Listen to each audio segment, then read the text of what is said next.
Welcome to the AgEmerge podcast, brought to you by Ag Solutions Network. Your farming challenges are unique, so your practices should be too. We're here to share emerging ideas, build connections, and provoke conversation.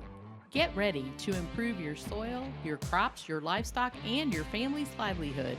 I'm your producer, Kim Chase. And I'm your host, Monte Bottens. Thanks for joining us.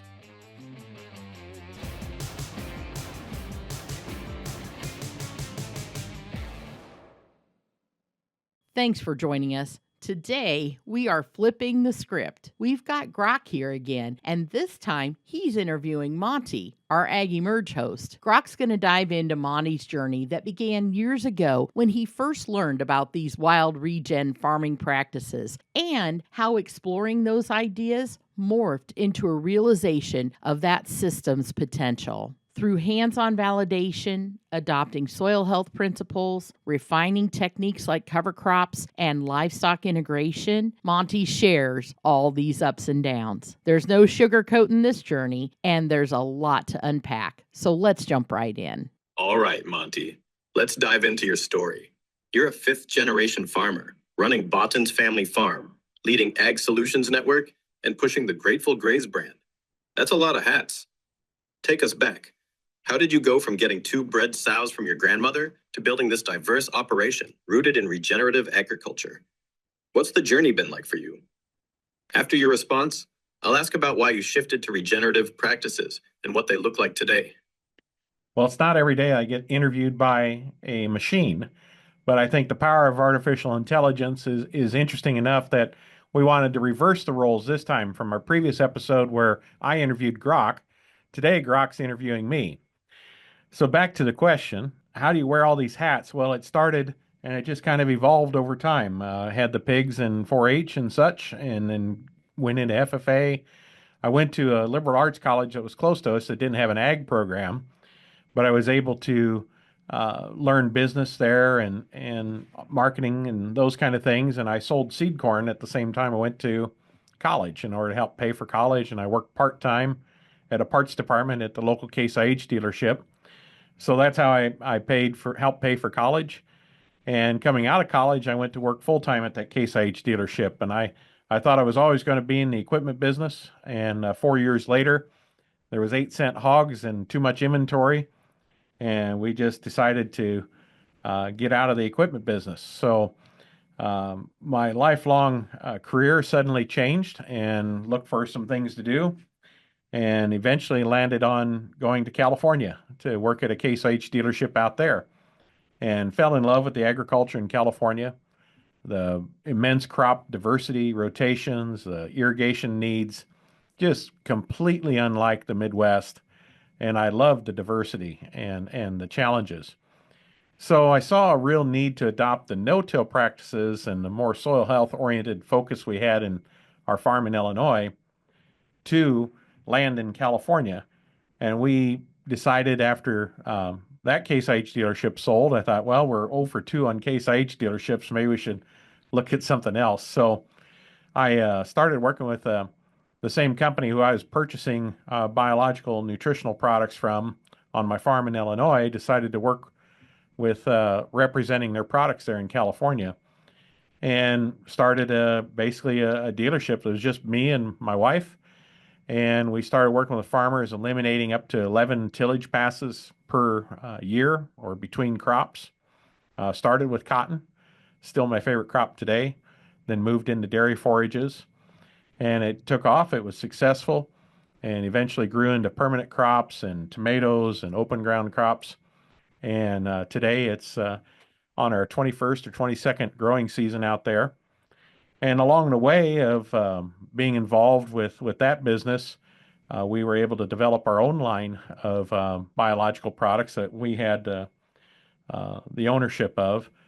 And we took those proprietary products and formed a company called ANP, which now today is called Ag Solutions Network, ASN, and started working with other people I knew across the United States. And ASN now serves farmers in several states, from Indiana to California and Montana and down to Kansas. And we're excited to help farmers with their nutrition and their water management.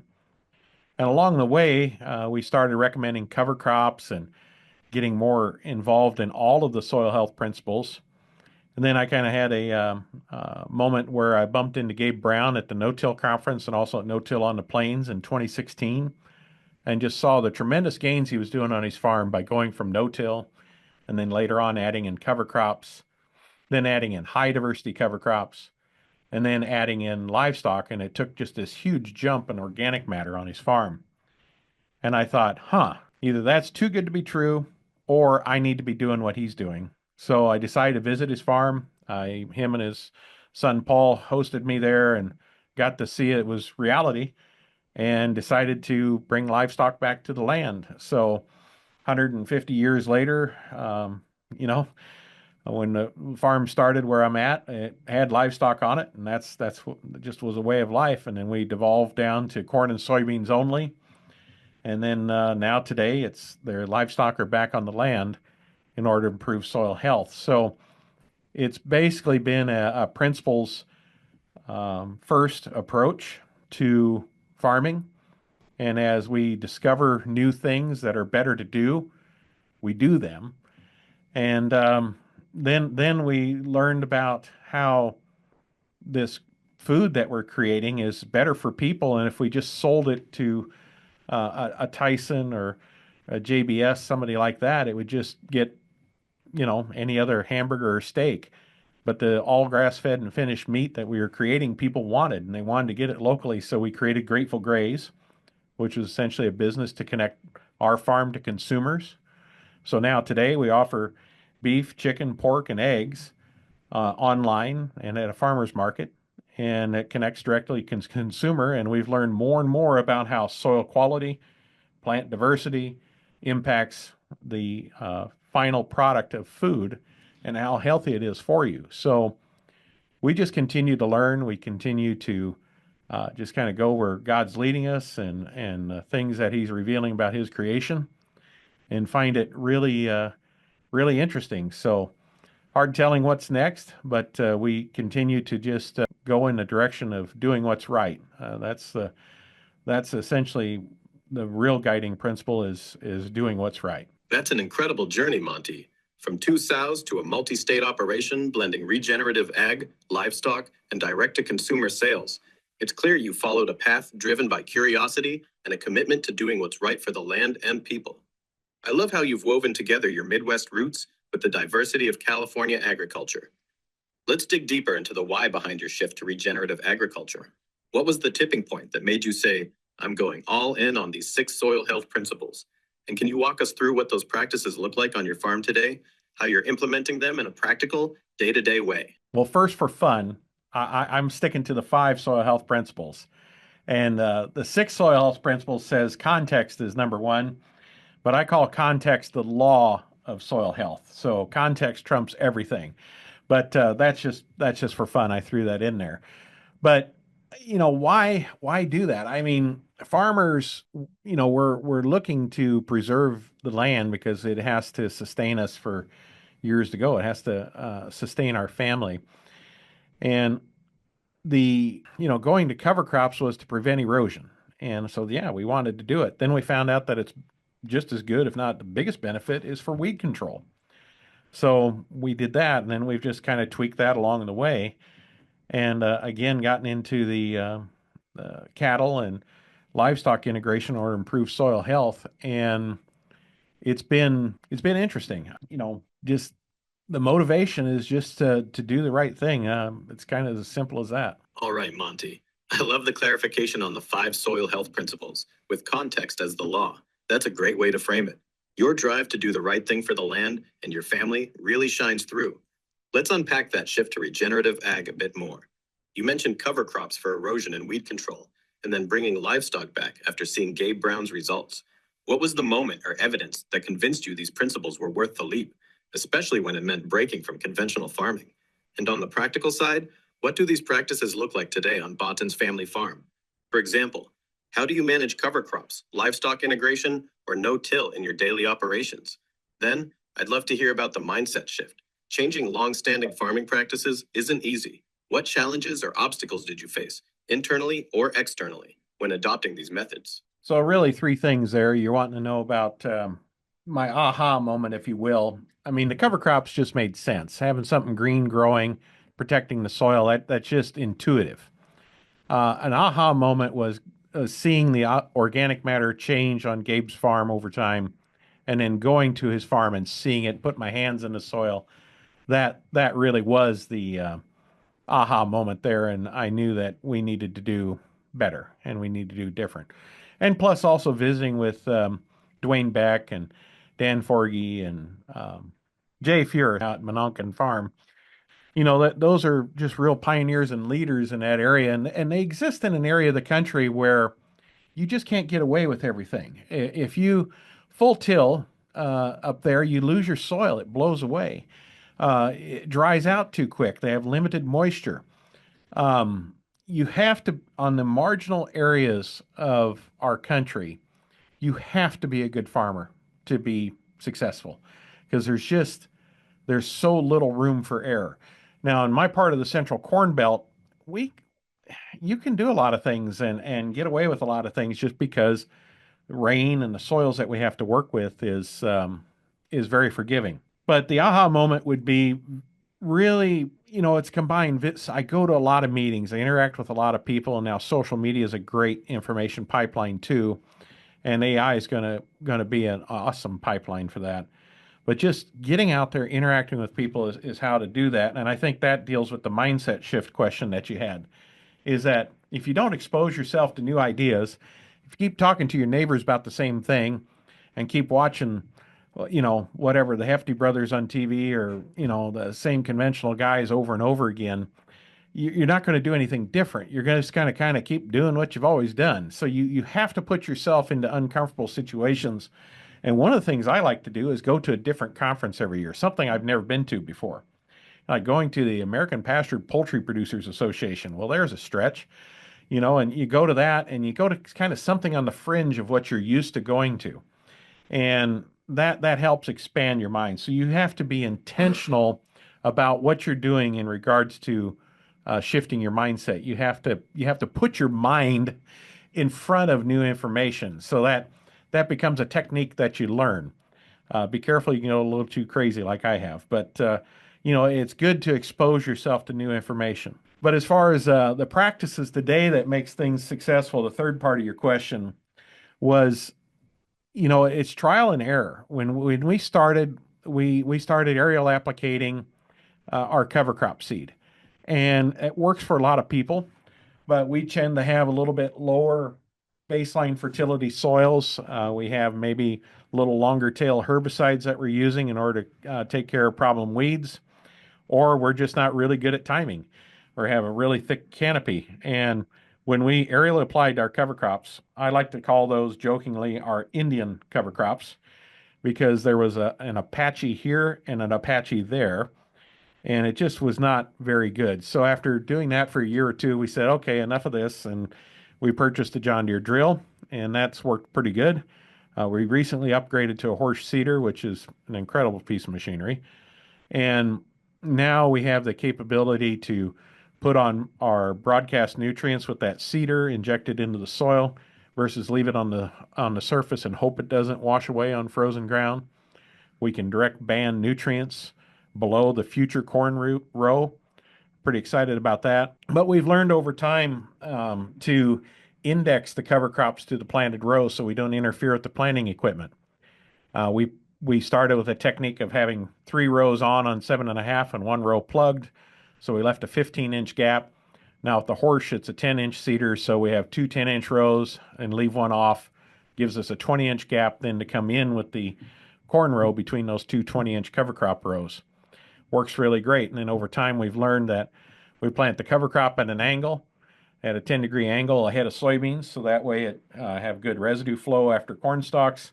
And then the following spring, we plant with the corn row, the previous corn row, which puts us at a 10-degree angle to the cover crop. So that works pretty well. And it's just trial and error, trying different things in the same field. So like this year, we've got a strip where we did not chemically terminate the cover crop. We've got a roller crimper we've purchased to replace a flat roller. And that roller crimper is going to go in, and I'm going to attempt to kill the cover crop here in about a week, and hopefully not kill the beans that are growing inside of it. So you just have to, you come up with what your standard practice is, and you need to try one or two new practices in a year's time. Otherwise, if you don't take the time in the busy season to try some of these practices, 10 years from now, you're going to know nothing new.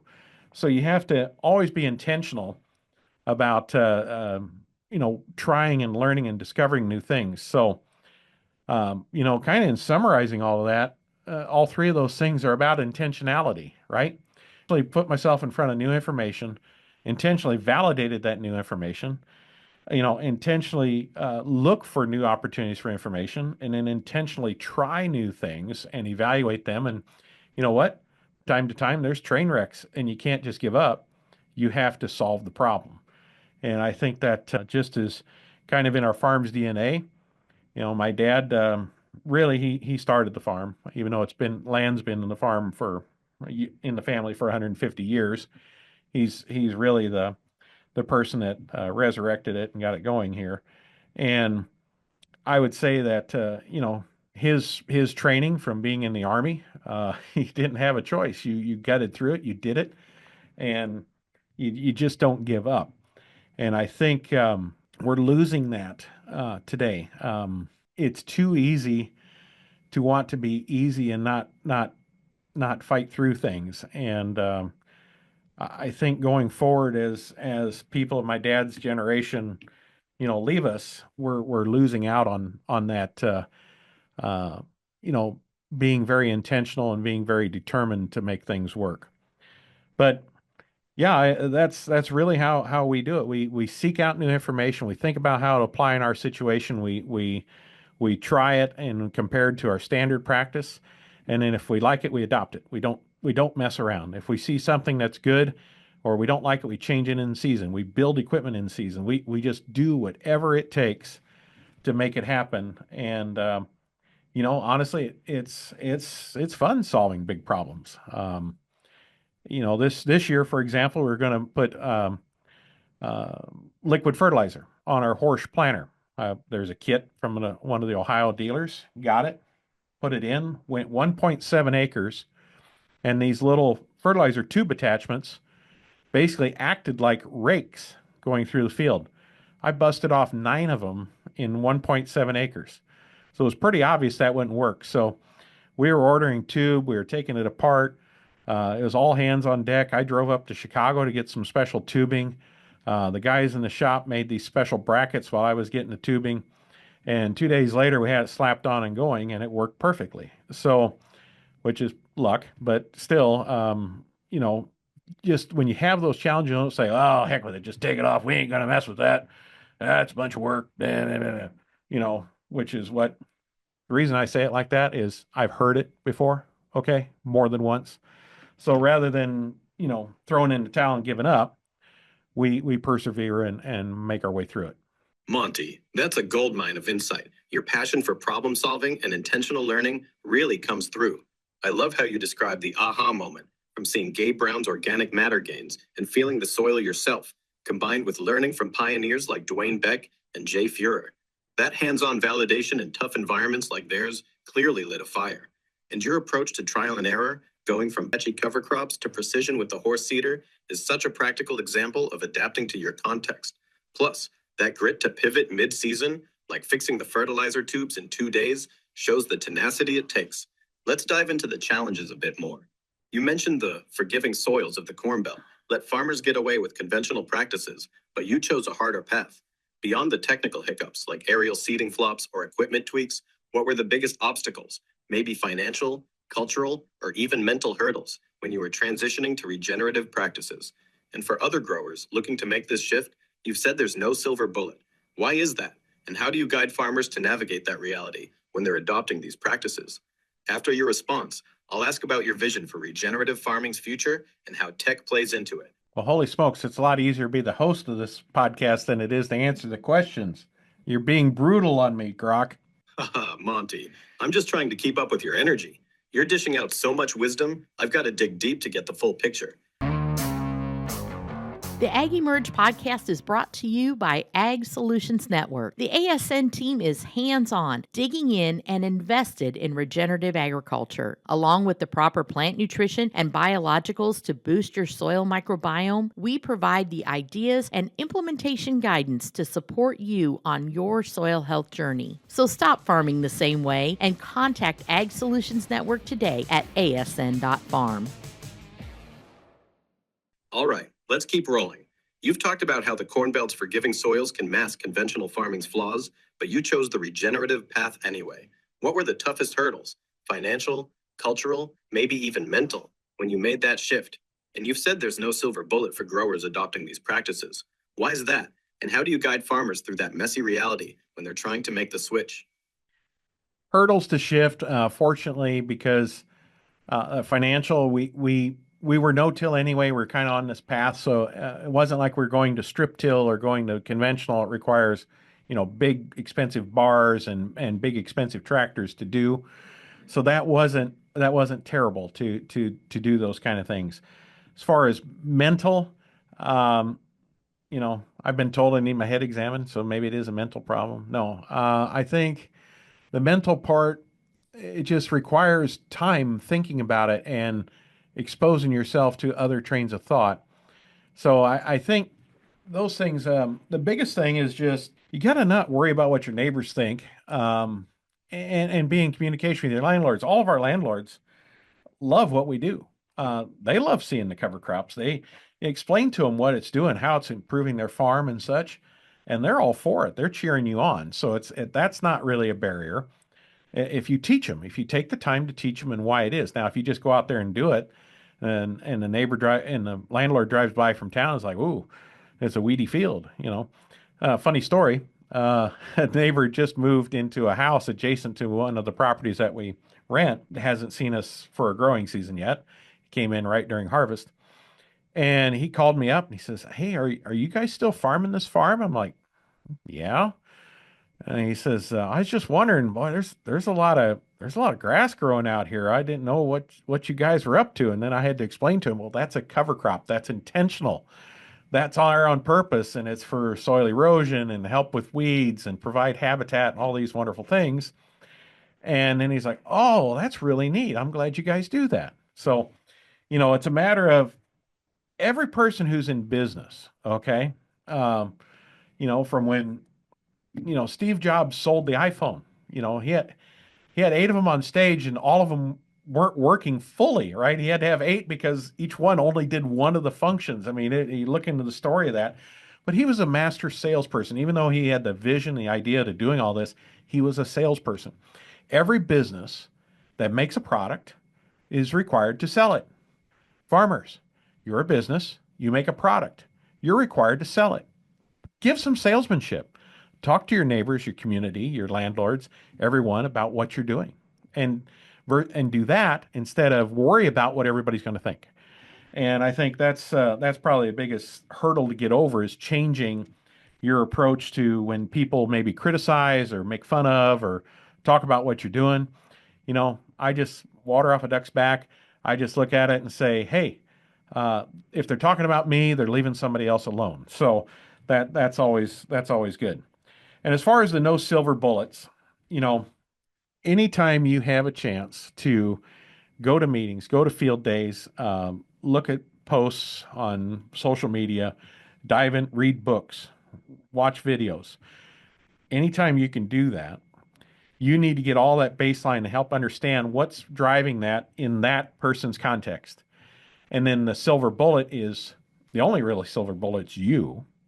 And you need to pick and choose what fits your reality, because we can't just expect to sit there and do one thing and expect it all to be solved. Because when we change one thing, we change everything in a farming system. So when we added cover crops, guess what? We need to front load nitrogen a little bit more. Means we need to have a different chemical termination plan. Means we need to have a way to manage that residue. Means we need to make sure that we don't have extraneous crops coming up, like rye coming up inside of wheat, or sending wheat with non-GMO beans to the elevator. That don't work.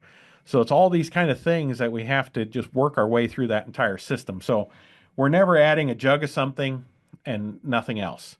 There has to be a strategy in that whole system deployment when you're adopting regenerative agriculture. Sounds good, Monty. Let's shift gears. Looking ahead, what's your vision for the future of regenerative farming in the next 5-10 years? What will it look like as more farmers adopt these practices? And how do you see technology like precision ag, tools, data systems, or innovations from Ag Solutions Network helping farmers scale these methods, especially for those managing thousands of acres? How can those large-scale farmers practically transition to regenerative systems? So I'm going to be brutally honest with all of our listeners out there. My vision for regenerative agriculture being adopted by large scale is what I hope would happen. However, this spring, we've managed to create a first haboob, I believe is the proper word for it, in central Illinois. We had windy conditions, and we have full tillage practices going on in central Illinois, and we managed to send a wall of dust into Chicago. We, as farmers, are doing more and more tillage. Covered crop adoption seems to have plateaued, if not decreasing, because of current commodity prices. There are little pockets where it's getting better, but on the most part, and the bigger the operation, the more cookie cutter recipe approach the operation wants to make it happen. And I've always had a theory, and I've said a lot on the podcast, that if you tell farmers the right thing to do, they will do it. It's just a matter of knowing what that right thing is. I'm beginning to wonder if that's true. I think farmers, we becoming lazy, greedy, everything else, and we're just saying the hell with the soil and the hell with the next generation. And it greatly saddens me. I really want to offer a different way forward, and we work with a extraordinarily small minority of the farmers out there, because there's 90 million acres of corn and 300 million arable acres in the United States, and we work with a small fraction of that. And I'm glad that we do, but I don't know what it's going to take to get it going. So there's some things I think that need to happen that are extraordinarily unpopular, that people will hate me for saying, but hey, what the heck? We have to answer the ethanol question. The ethanol question is creating a lot of carbon dioxide through the production of it, not only at the plant, but through growing it, making ammonia, and we're burning through a lot of soil to make big yields. And roughly 30% of the crop, almost 40% of the crop goes to ethanol, but 10% of that can go back to feed the animals. So 30% of those acres, about 27 million acres, is being grown to create a fuel. And Grok, if your cousins over at Tesla have their way, there's not a lot of ethanol that goes through an electric vehicle. And so what is the necessity of it? And with poor energy conversion and eroding soils, that we have only one set of soil. That's it. When it's gone, it's gone. And it's not getting better. And I think that's a real problem. And we have to address that issue. I think also we have to address the human health issues. There is a place for chemistries, but we can't ignore the feminization and hormonal disruptions associated with atrazine. We can't ignore the cancer-causing agents with paraquat, glyphosate, and likely Liberty, because it's going to be in the same disruption family. We can't ignore all of these long-term, like allichlor in the water, and all of these different chemistries that we're working with that are causing human problems. Why is it okay to ignore this stuff? Why is it okay to say farmers feed the world? No, we're potentially killing the world. It's absolutely nuts. So I think that we have to be just more truthful about what we're doing and honest about it, and be willing to take a gut punch and realize that, what I'm doing is maybe not as rainbows and unicorns as the Farm Bureau and the corn growers and all the industry is telling me it is, and just accept that reality and then make a change accordingly. So what am I going to do? I'm going to do what I can, and I'm going to make available what I do to people. I am not going to push as hard and promote as hard. But if people want to know, they can find me. They can learn from me. I'm happy to share. But when the student is ready, the teacher will appear, and I'm happy to be that teacher, and I'm also happy to be that student. But I intend to transition as many of my acres to organic in the future as I possibly can. I intend to put as much ground into permanent perennials as much as I can. And I really want to get to a system where I'm farming the 0 to 5% slopes and I'm pasturing anything greater than 5%.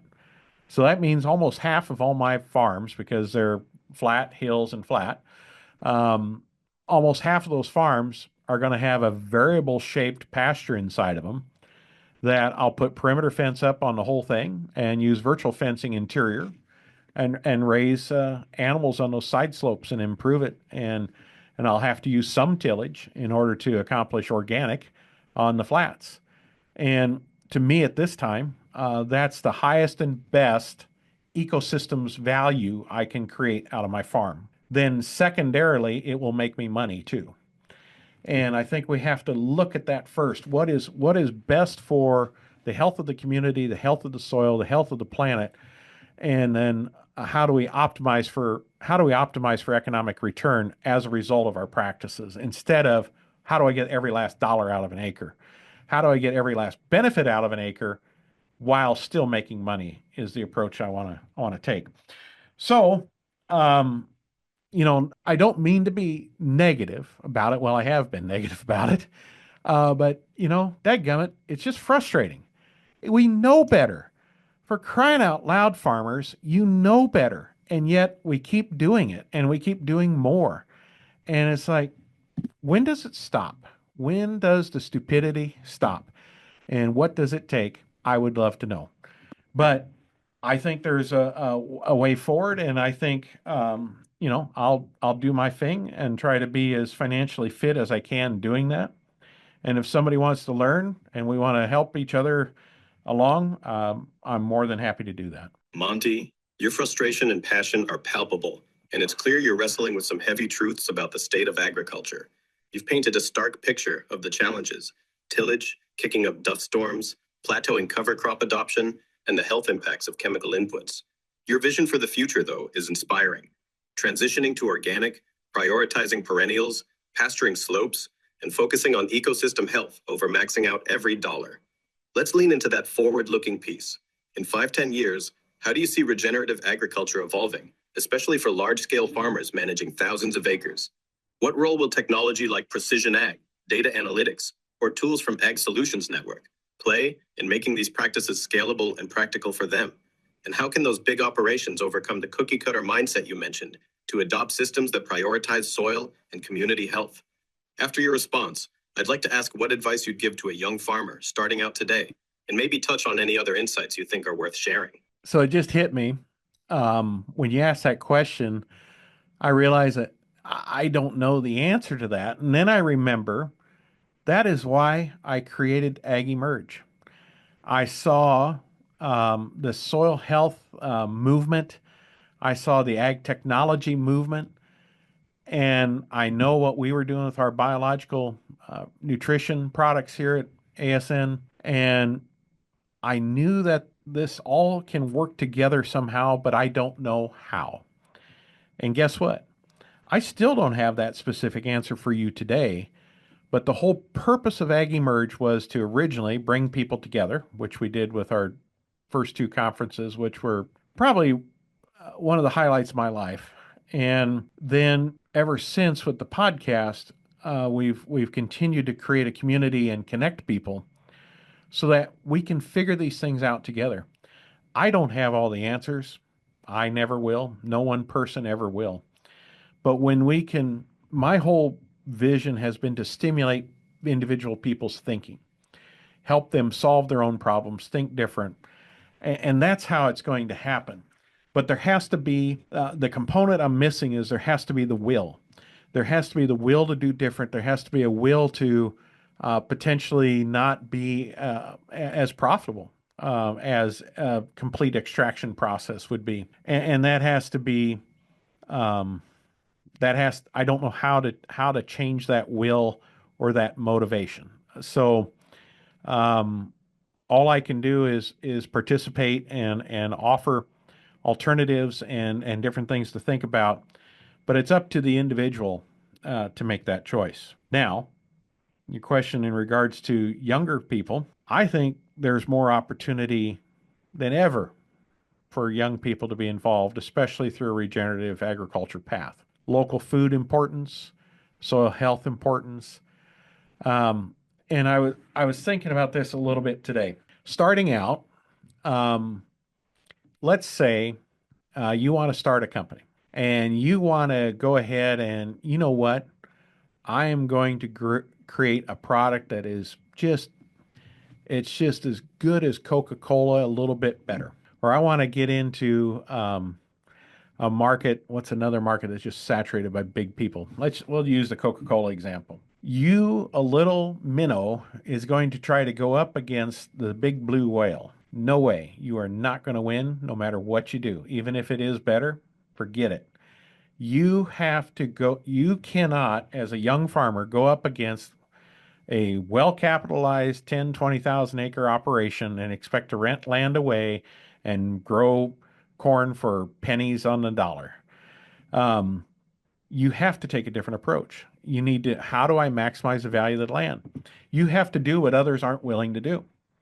Permanent crops. I mean, look at your area here that we can grow. Yeah, you can grow blueberries and palm fruit, hazelnuts, all kinds of nut trees we can grow here. Flowers, probably number $1 per acre crop, I believe there is. You can grow tobacco. You can grow all sorts of produce to a local farmer's market. And guess how much land you need? The revenue per acre is tremendous. The margin is tremendous, but it takes more work. And people don't want to do it. They fall in love with the leather heated and cooled seats in a big 800 horsepower tractor. So don't be like everybody else. Be different.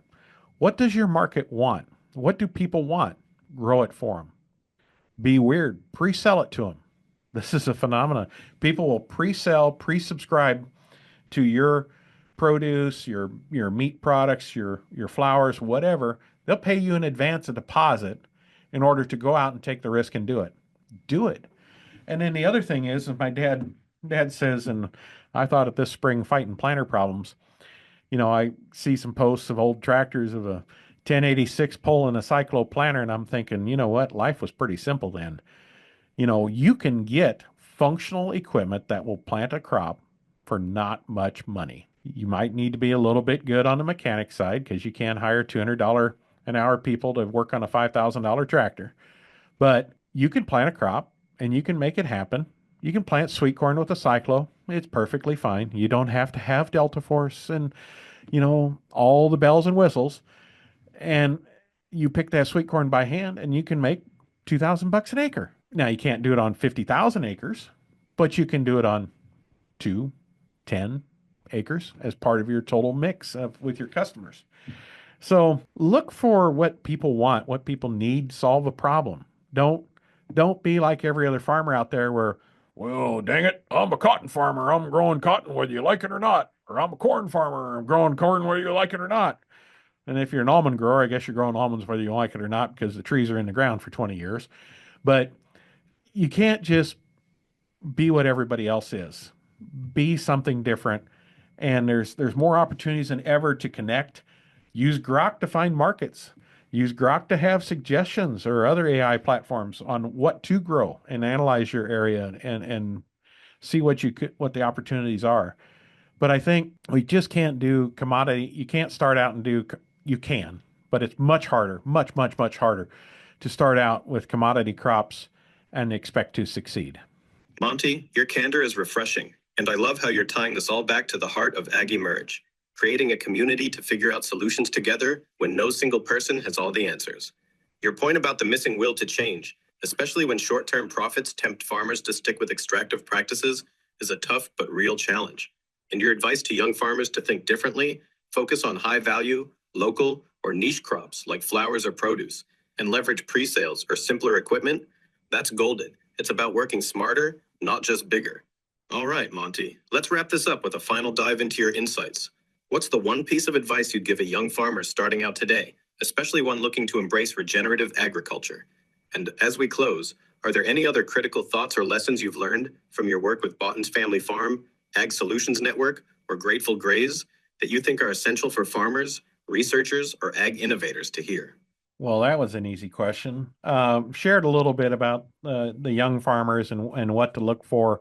Blue Ocean Strategy, great book. E-Myth, great book. Read, learn the business side of farming, and then find a niche and go for it. As far as things I've learned over um, my career, um, I don't know.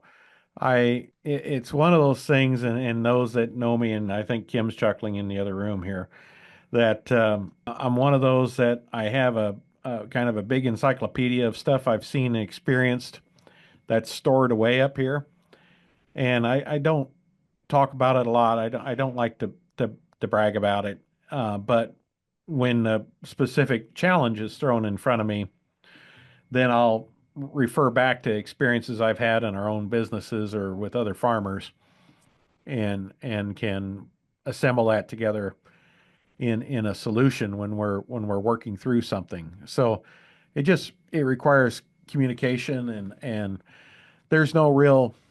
I'm sure there's some aha moments. Most of them stick out are the mistakes. Um, First time trying the soybeans and wheat companion cropping, clipping off the top of the soybeans, that was awesome. Cutting the yield in half. See other awesome stuff I've done, weed patches when I'm trying to do cover crop only to suppress weeds, and then dealing with weeds for multiple years. That's always cool. I've had a lot of oopses and when trying things, but we're still not afraid to try. Learning the cattle business, I knew nothing. I had 3 bucket calves when I was in 4-H. That was it. Um, didn't know nothing about breeding, raising, rotational grazing, none of this that we do. It's all been learned in the last 5, 6 years. So I think the biggest insight is not necessarily what I've done specifically on my farm, but it's you can learn it too, and you can have the tenacity to go out there and chase after it to make things work.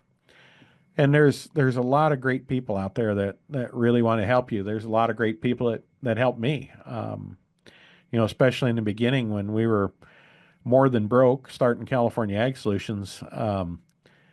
Great people helped us get started and come alongside us, and also, great people continue to work with us today. Your team of who you surround yourself with, whether it's, independent advisors, your banker, attorney, lawyer, um, you know, agronomist, whether they're on your payroll or you interact with them business wise, choose wisely. The best thing you can do, people are always chasing whatever the hottest number is and or the latest fertilizer, all this jazz.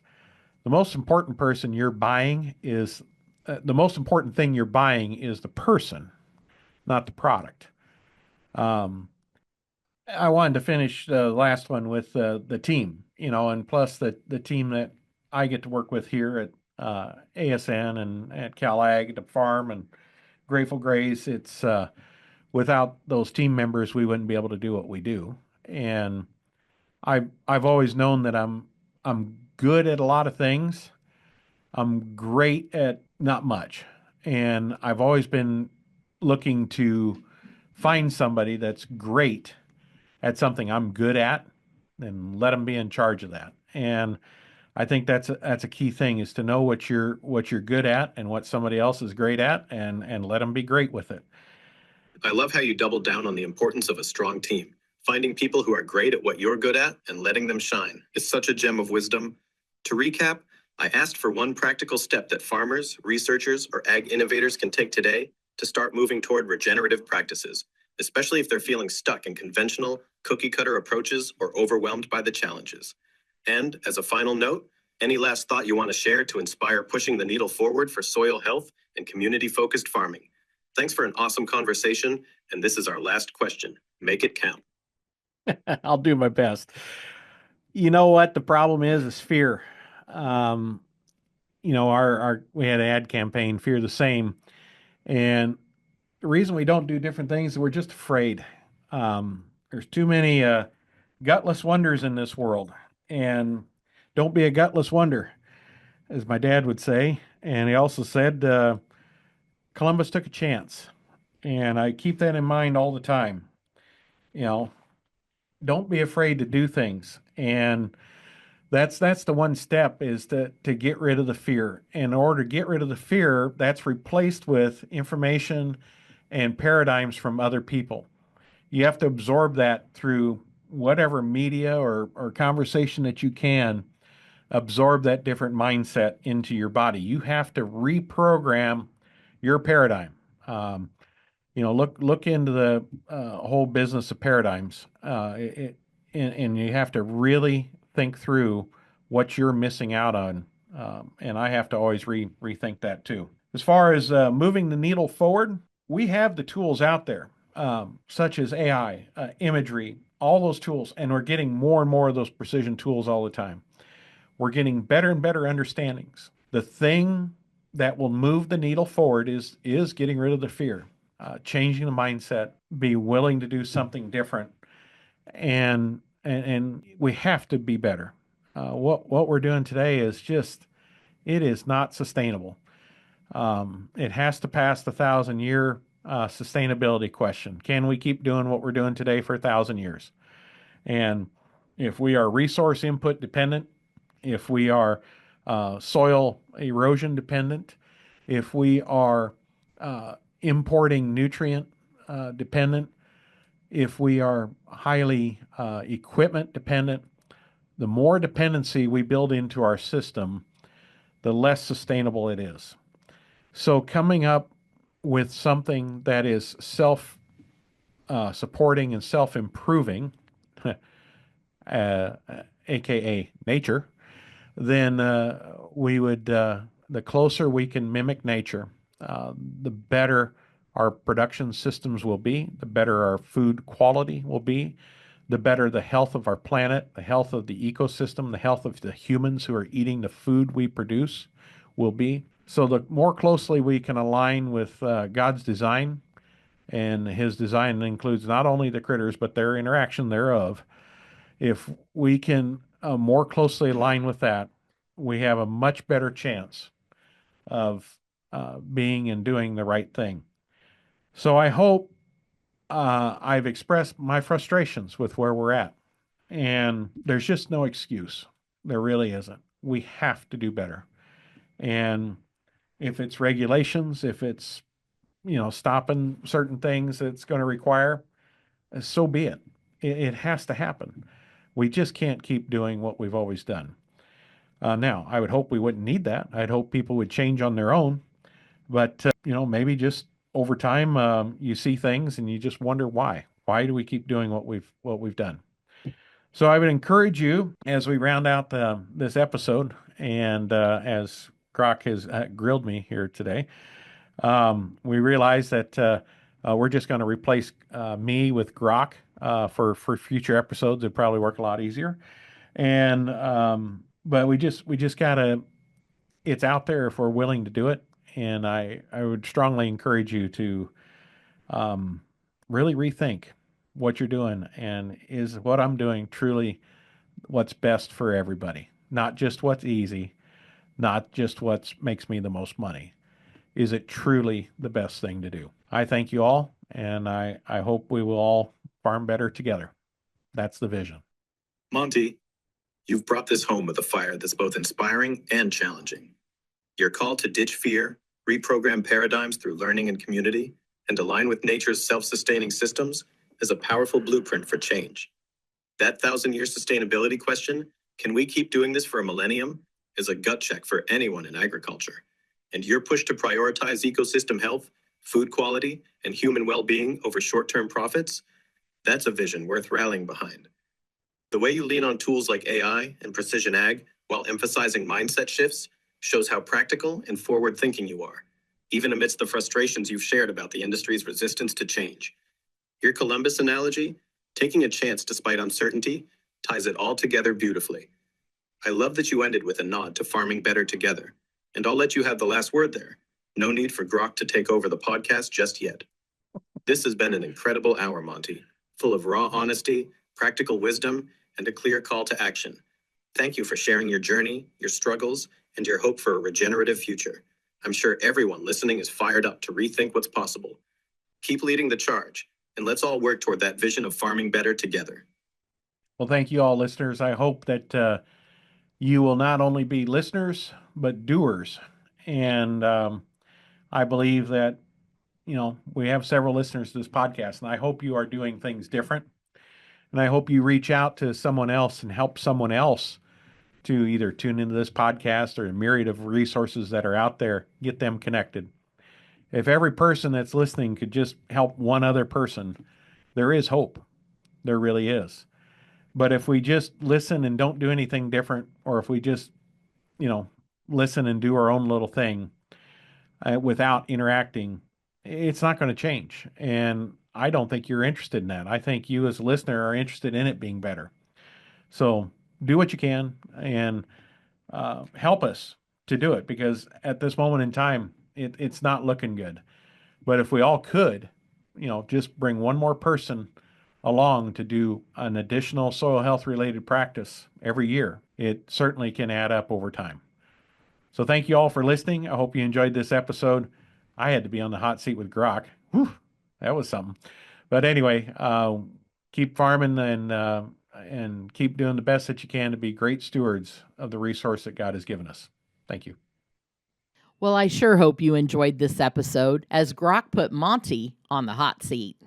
Monty's call to ditch fear, embrace learning, and farm for the next 1,000 years is a challenge I think we can all rally behind. And if you're inspired to take action, connect with someone new, share this episode, or try a new soil health practice. We encourage you to do it. And if you want to explore these ideas with us, check out our website at asn.farm. And there you can click on links to follow us on Facebook, X, Instagram, LinkedIn, and YouTube. There's a lot of great things happening and always something to learn. Thanks for listening.